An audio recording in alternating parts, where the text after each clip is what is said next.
Hello दोस्तों, आपका स्वागत है हमारे चैनल एजुकेशनल क्रांति में। आज 13 जून है और 13 जून के करंट अफेयर की ओर चलेंगे और पूरा रिवीजन करते हुए करंट अफेयर को पढ़ेंगे। स्टैटिक जीके को भी मिलाएंगे इसमें। अब चलते हैं मोटिवेशनल क्वाइट की ओर। सफलता की पोशाक कभी तैयार नहीं मिलती, इसे बनाने के लिए मेहनत का हुनर चाहिए। अर्थात आप समझ ही गए होंगे कि आपको सफलता बनी बनाई नहीं मिल जाएगी, आपको मेहनत करनी पड़ेगी, तभी ही आपको सफलता मिलेगी। और यदि आपको सफलता मिल भी जाती है क्षणिक भर, तो वो ज़्यादा लंबी नहीं होगी। इसलिए मेहनत करके जो सफलता मिलती है वह लंबे समय तक रहती है। इसी के साथ अब चलते हैं आज के कल का रिवीजन कर लेते हैं।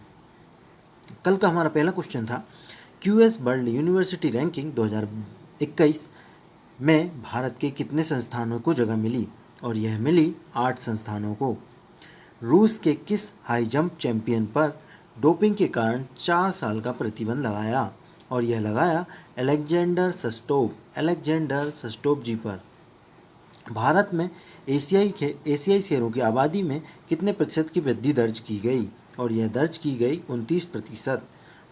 महासागरों में गहरे बिंदु तक पहुंचने वाली पहली महिला बनी, और यह बनी केथी सुलीवन। और यह जो है अंतरिक्ष में चलने वाली महिला भी हैं, अमेरिकी। जग्गेश मुकाती जी, यह कौन थे जिनका हाल ही में निधन हो गया है? और यह एक अभिनेता थे।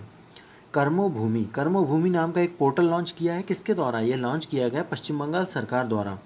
किस राज्य द्वारा केजी से 7वीं तक की ऑनलाइन कक्षाओं पर रोक लगा दी गई? और यह लगाई है कर्नाटक सरकार द्वारा, क्योंकि उन्हें जो है लैपटॉप और अन्य सुविधाएं हर व्यक्ति उपलब्ध नहीं करा सकता है। और साथ ही जो है उनके द्वारा बताया गया कि केजी से 7वीं के लिए यह आदर्श नहीं है ऑनलाइन कक्षा। कल के क्वेश्चन की ओर चलें तो कल का हमारा प्रश्न था, 2019 का रेमन मैग्सेसे पुरस्कार किसने जीता? और यह जीता था रवीश कुमार जी, जो कि एनडीटीवी के संवाददाता हैं, और इन्हें ही ये अवार्ड दिया गया। और हमें जवाब दिया आर्या जी ने। आर्या जी को बहुत बहुत बधाई और शुभकामनाएं, हमारे साथ ऐसे ही बने रहें। अब चलते हैं आज के प्रश्न की ओर। आज का पहला प्रश्न, medal of the order of Australia से किसे सम्मानित किया गया? और यह सम्मानित किया गया है शोभा शेखर जी को।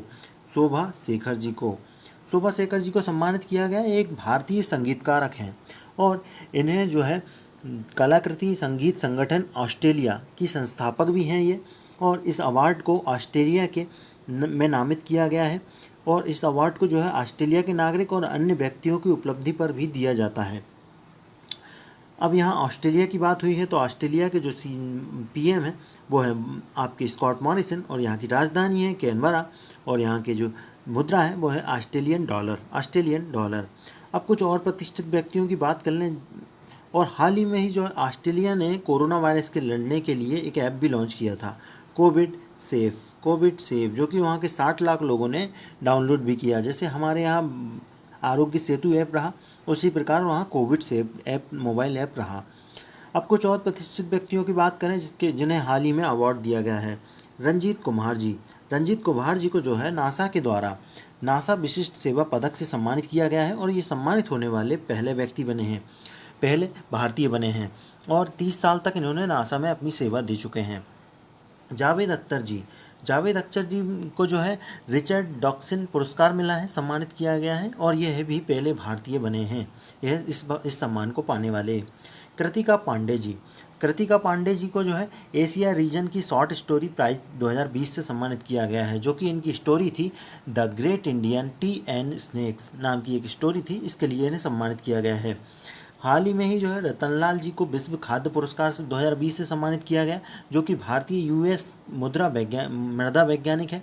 और प्राकृतिक संसाधनों के संरक्षण और जलवायु परिवर्तन को कम करने के लिए जो खाद्य उत्पादन को बढ़ावा दिया गया है, इसके लिए इन्हें अवार्ड दिया गया है। इसके लिए इन्हें जो है 2.5 लाख डॉलर भी दिया गया है, इस सम्मान रूप राशि। अब चलते हैं अगले क्वेश्चन की ओर। बाल श्रम के खिलाफ विश्व दिवस कब मनाया गया? और इसे मनाया गया है 12 जून को। 12 जून को इसे मनाया जाता है world day against general labour. इसको मनाया जाता है और बाल श्रम के खिलाफ आंदोलन को बढ़ावा देने के लिए बढ़ावा देने के लिए इसे बनाया जाता है। इंटरनेशनल लेबर ऑर्गेनाइजेशन द्वारा सन 2002 में इसे शुरू किया गया और बाल मजदूरी की दुर्दशा को उजागर करता है। इस वर्तमान में जो 2020 का मनाया गया, इसमें जो है वर्चुअल अभियान के रूप में चलाया गया, क्योंकि आप जानते हैं कोविड-19 के कारण कोई कार्यक्रम नहीं करा सकते, तो इन्होंने वर्चुअल रूप से अभियान चलाया है। और जो इस बाल श्रम के खिलाफ विश्व दिवस जो मनाता है, वो मनाता है अंतर्राष्ट्रीय श्रम संगठन। अंतर्राष्ट्रीय श्रम संगठन, इसका मुख्यालय जो है जिनेवा में है, जिनेवा स्विट्जरलैंड के जिनेवा में, और इसके हेड हैं गाय राइडर इसके हेड हैं।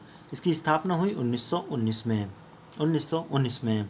अब कुछ और दिवस मनाए गए, उनको जानेंगे। उससे पहले इसका विषय जान लेते हैं। जो बाल श्रम दिवस है, इसका विषय जान लेते हैं। तो इसका विषय है कोविड-19 protect children from child labour now more than ever. अर्थात पहले तो आप प्रोटेक्ट करते ही थे अपने बच्चों को, लेकिन कोविड-19 में और ज़्यादा प्रोटेक्ट करें। और अब देख लेते हैं कुछ और दिवस मनाए गए। 7 जून को आपको मनाया गया था विश्व खाद्य सुरक्षा दिवस। इसकी थीम जो थी वो food safety and everyone's business थी। 6 जून को आपको मनाए गए थे 2 दिवस। रूसी भाषा दिवस, जो कि अलेक्जेंडर पुश्किन यहाँ के रशियन कवि थे, उनकी जन्म दिवस पर मनाया जाता है। और कीट जागरूकता दिवस भी मनाया गया।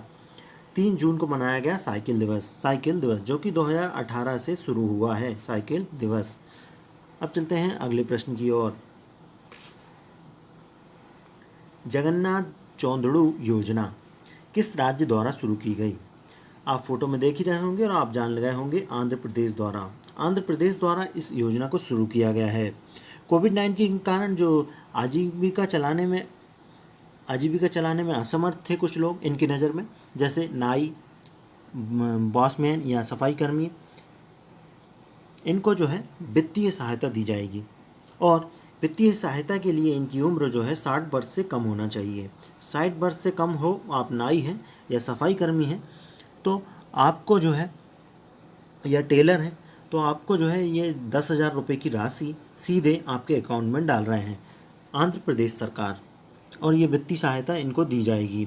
और साथ में जो है छात्रों के लिए भी कुछ योजना लाए गए, जिसके अंतर्गत जो है छात्रों को एक स्कूल किट बांटी जाएगी। स्कूल किट, इसके अंतर्गत जो है किताब होंगी, नोटबुक होंगे, जूते होंगे, मोजे होंगे। इस प्रकार से एक किट बनाई है, इसको भी यह बांटा जाएगा।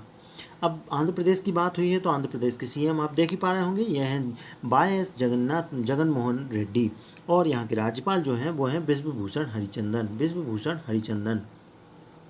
हाल ही में बात करें तो आंध्र प्रदेश द्वारा रायतु भरोसा केंद्रालु योजना शुरू की गई, जो कि इनकी सरकार के 1 साल पूरे होने की खुशी में इन्होंने शुरू की थी, जो कि किसानों के लिए बनाई गई है।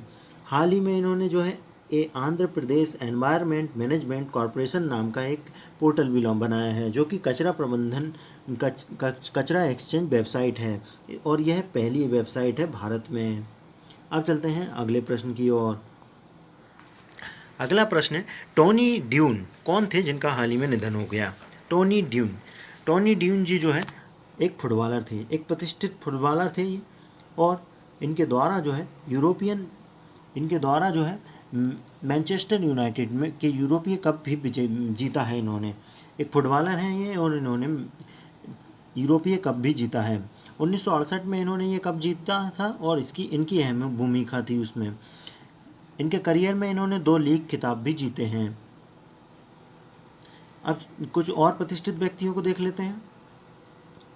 डॉक्टर वैद्यनाथन जी की बात करें तो यह जो है योजना आयोग के सदस्य रहे 1962 से 1972 तक, और इसके बाद यह जो है मद्रास और त्रिवेंद्रम में प्रोफेसर का काम भी किया इन्होंने। 2004 में जो है इन्होंने सहकारी क्रेडिट संस्थान में भारत सरकार की टास्क फोर्स की अध्यक्षता भी की थी। प्रीतम सिंह जी जो है एक प्रबंधक या मैनेजमेंट गुरु हैं, और इनका भी हाल ही में निधन हुआ है, और इनको पद्मश्री भी मिल चुका है।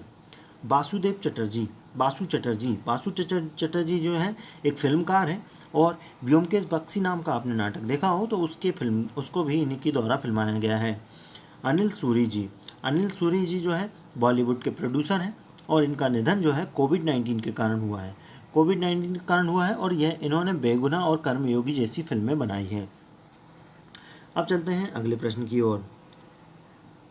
गहन जलमग्न बचाव वाहन अनावरण कहाँ किया गया? और इसका अनावरण किया गया है विशाखापट्टनम में। विशाखापट्टनम में इसका किया गया है अनावरण, जो कि पूर्वी नौसेना की कमान है और गहरे पानी में बचाव कार्यों के लिए इसे बनाया गया है। इसकी मदद से जो है इसमें जो है बचाव पोत, दूरस्थ संचालन वाहन और साइड स्कैन सोनार भी की सुविधा भी है, जिसके द्वारा काफ़ी जानकारियाँ मिल जाएगी। इसके द्वारा डूबी हुई पनडुब्बियों को बचाने में मदद की जाएगी। अब नौसेना द्वारा इसे बनाया गया है, तो इसकी नौसेना के हेड कौन है? नौसेना के हेड हैं करमबीर सिंह। अब चलते हैं अगले प्रश्न की ओर। गार्गी इंटरनेशनल के ब्रांड एम्बेसडर बनाए गए हैं, और यह किसे बनाया गया है? आप फोटो में देख ही पा रहे होंगे, यह बनाया गया है सोनू सूद जी को। सूद जी को बनाया गया है ब्रांड एम्बेसडर गार्गी द्वारा। और इनके द्वारा हाल ही में कुछ अभियान भी चलाए गए थे लॉकडाउन के अंतर्गत। जैसे इन्होंने जो है घर भेजने के लिए घर भेजो कार्यक्रम चालू किया था प्रवासी मजदूरों के लिए। खाना चाहिए पहल भी चलाई थी, खाना चाहिए। और साथ ही इनका एक जुहू में एक बंगला है, उसको जो है इन्होंने क्वारंटाइन केंद्र भी बनाया था।